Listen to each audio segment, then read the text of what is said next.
Good afternoon, YouTube. Today we're going to be testing Shield Defense Solutions soft armor. They're 3A UH MWPE plus Kevlar.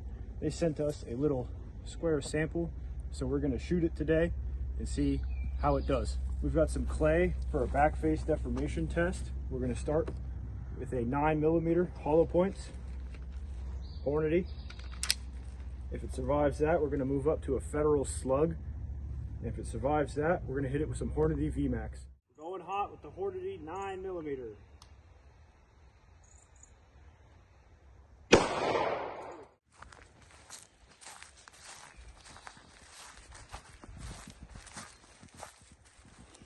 Okay, so we see here, it's got some pretty egregious back face deformation. As you can see on the clay, that would hurt a lot. Entry right here, came out right here, but it did catch it, even though it was pretty close to the edge. We're going to try to reform it a little, see how it does with the slug. Full gauge slug. Going hot.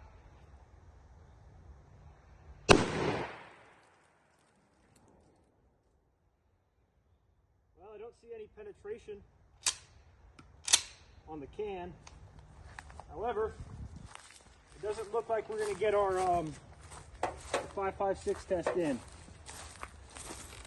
because this is all we have left of our poor little test square.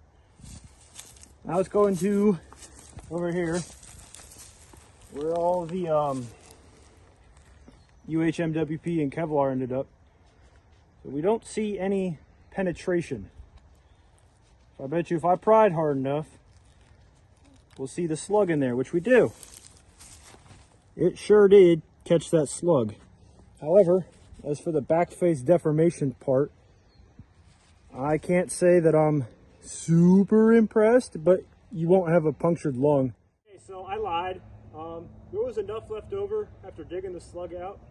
And I think we're just going to see what it does with 5.56 VMAX, which it is absolutely not rated for. We're going to see if it even slows it down. Going hot.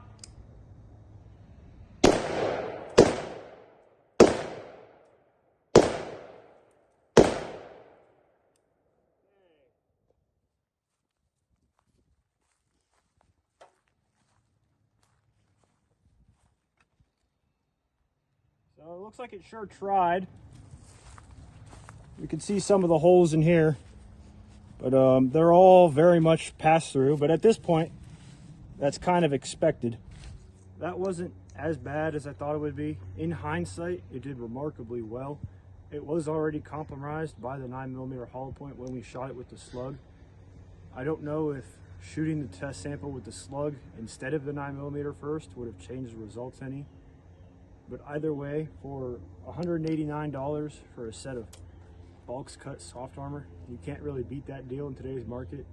That's undercutting even China at $250 for a set of bulk armor. So if you have a bulk cut carrier and you need inserts for it, I recommend checking out Shield Defense Solutions out in Poland, and they will hook you up.